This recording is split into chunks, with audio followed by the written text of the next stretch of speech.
नमस्कार। आज हम लोग एक बहुत ही इम्पोर्टेंट बट थोड़ा सा नजरअंदाज हुआ है ऐसे एक टॉपिक पर आज बात करने वाले हैं।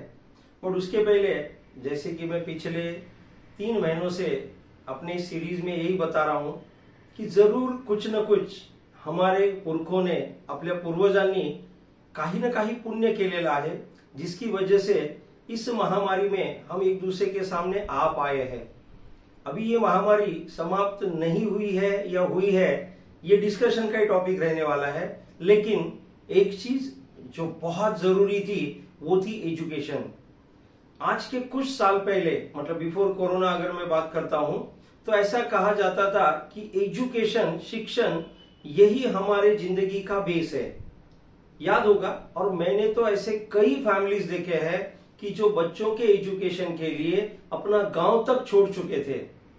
अपना गांव छोड़कर वो लोग अपने बच्चों के एजुकेशन के लिए जी जान से कोशिश कर रहे थे। और एक वर्ड है जो मुझे लगता है कि आपको बुरा नहीं लगेगा, लेकिन वही अप्रोप्रिएट वर्ड है जो मैं आज बात करूंगा कि कई ऐसे पेरेंट है कि जिन्होंने अपनी परिस्थिति को, मैं फिनेंशियल, आर्थिक, मानसिक, शारीरिक सब बातें कर रहा हूं, उसको पूरी तरह से बाजू में रखकर अपने बच्चों के सुनहरे भविष्य के लिए सब कुछ दांव पर लगा दिया था।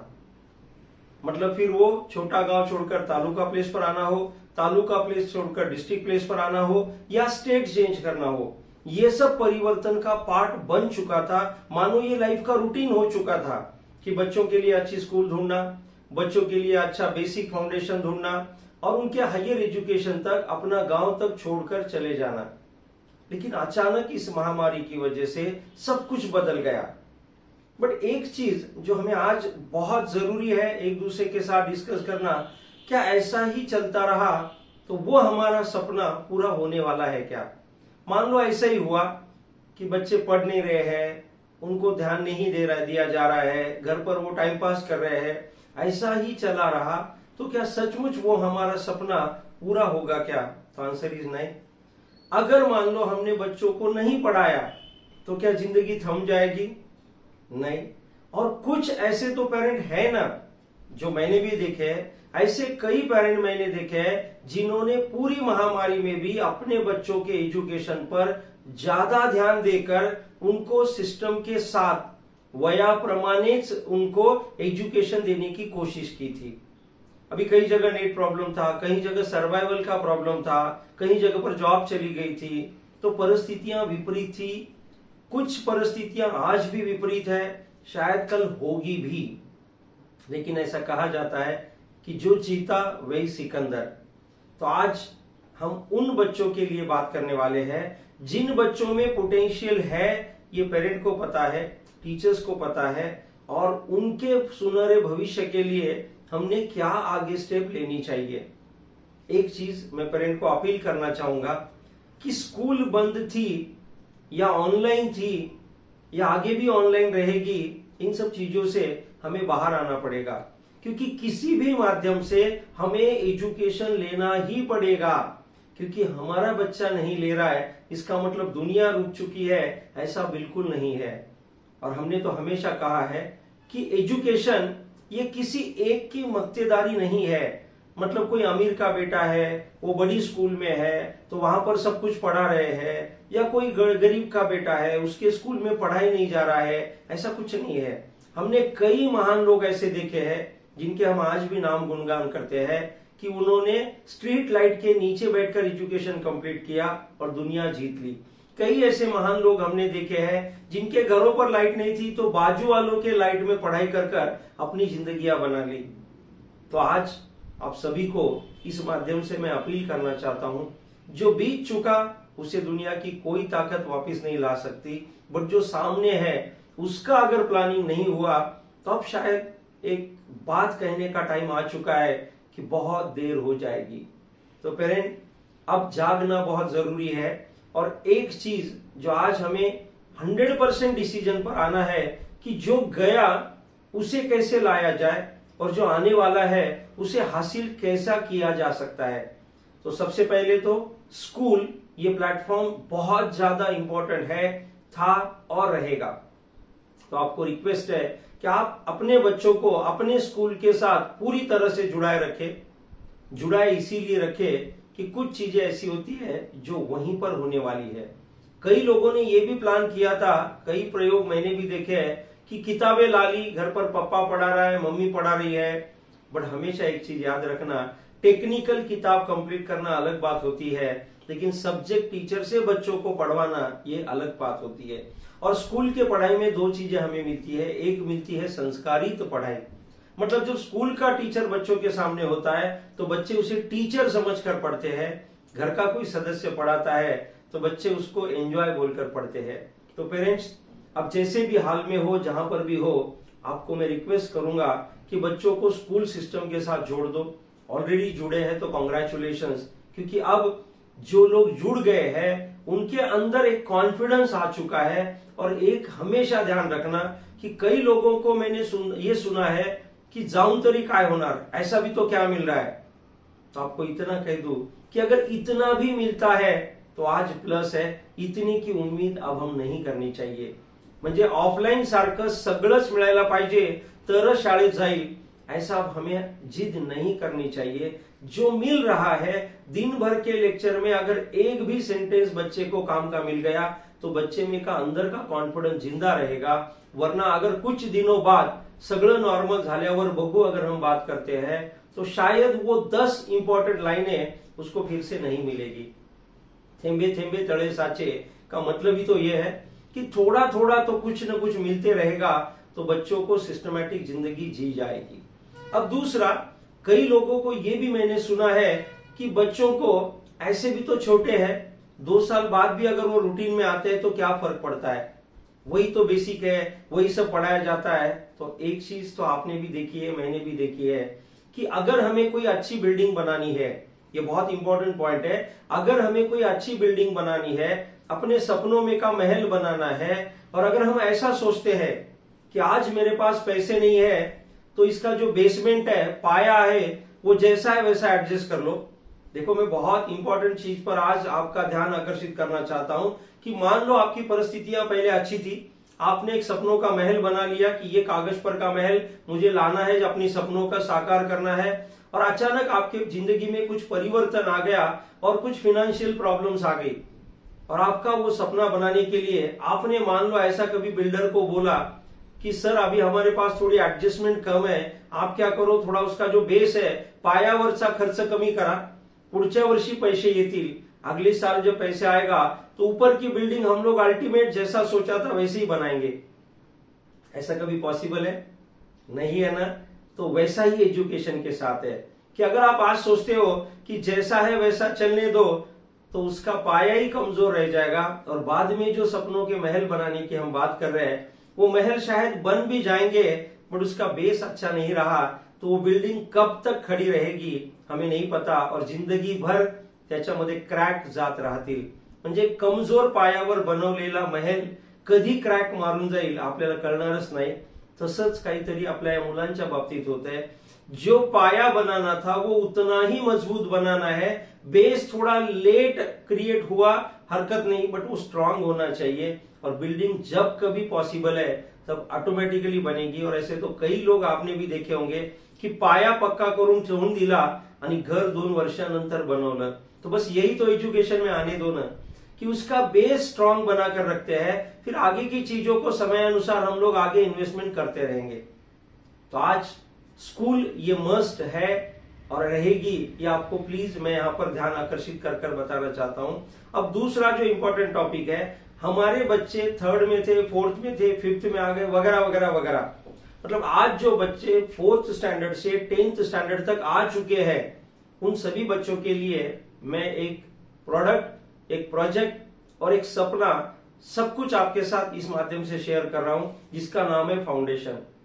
हमारा एक सपना था कि स्कूल के साथ साथ अगर बच्चों को स्कूल पर आधारित और उससे थोड़ा हाइयर अगर पढ़ाया जाए तो उसे हम फाउंडेशन कहते हैं। फाउंडेशन का रियल मीनिंग यही है कि स्कूल का मैथ साइंस ये तो पढ़ना ही चाहिए, बट उसको समझने के बाद अगर हाइयर लेवल पर उसको पढ़ाया जाता है, एमसीक्यू माध्यम से उसको पढ़ाया जाता है, कंसेप्चुअल पैटर्न से पढ़ाया जाता है, उसे हम फाउंडेशन करते हैं। ना कि फाउंडेशन का मतलब स्कूल को बाजू में रखकर कुछ तो अलग पढ़ना, इसे फाउंडेशन कहना थोड़ा सा गलत होगा। अब फाउंडेशन का बेसिक जरूरत आज क्यों है वो भी हमें जानना जरूरी है कि बच्चा 2 साल से एग्जाम के बिना आगे जा रहा है, बट ये कब तक जाएगा?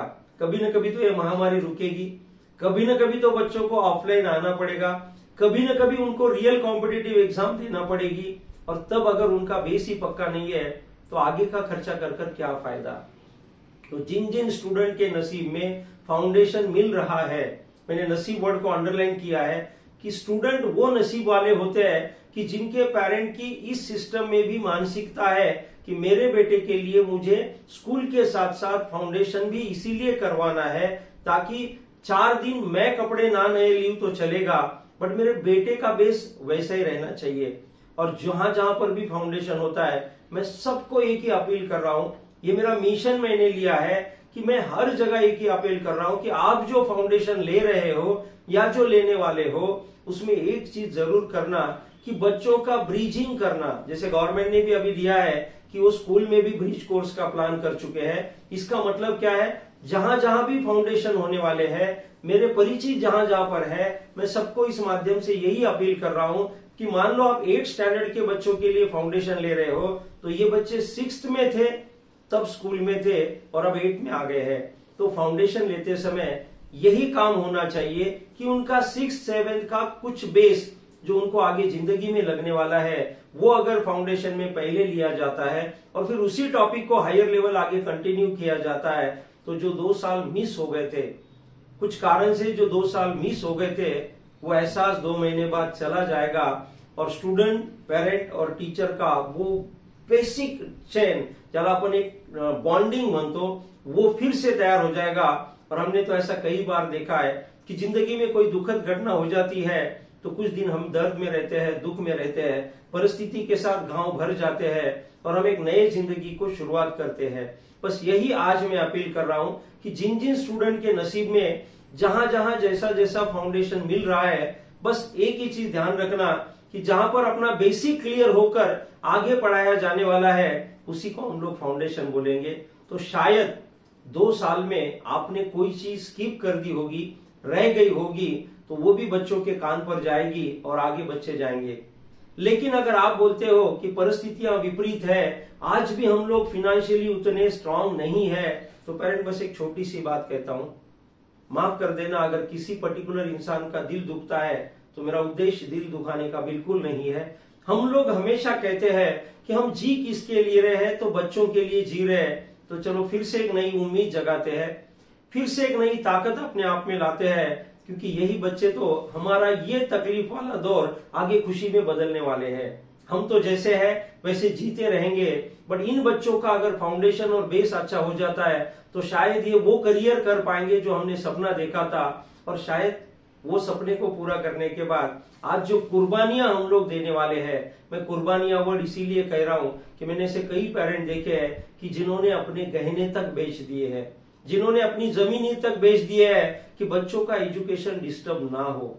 इसे मैं कुर्बानी और नहीं तो और क्या कहूं, कि जिन पेरेंट ने कसम खाई है कि हमारे बच्चों की जिंदगी में वो सब सपने पूरे हो, बस उन्हीं पेरेंट को मैं सैल्यूट करता हूं और आप सबको अपील करता हूं, जहां जहां आपके बच्चों को स्कूल के साथ साथ बेसिक फाउंडेशन कर कर हायर फाउंडेशन मिल रहा है, 4th स्टैंडर्ड से लेकर 10th स्टैंडर्ड तक जो अलग अलग कॉम्पिटिटिव एग्जाम्स है।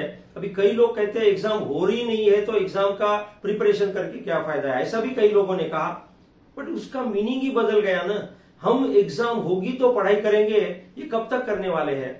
अभी कई लोगों ने बोला स्कॉलरशिप झालीच नाही, अभ्यास करून काय फायदा, वाया गेले आपले पैसे। एजुकेशन में कुछ वेस्ट नहीं होता, क्योंकि वो इन्वेस्टमेंट है। अगर एग्जाम नहीं हुई इसका मतलब ये नहीं कि हमारे बच्चों ने कुछ गेन नहीं किया।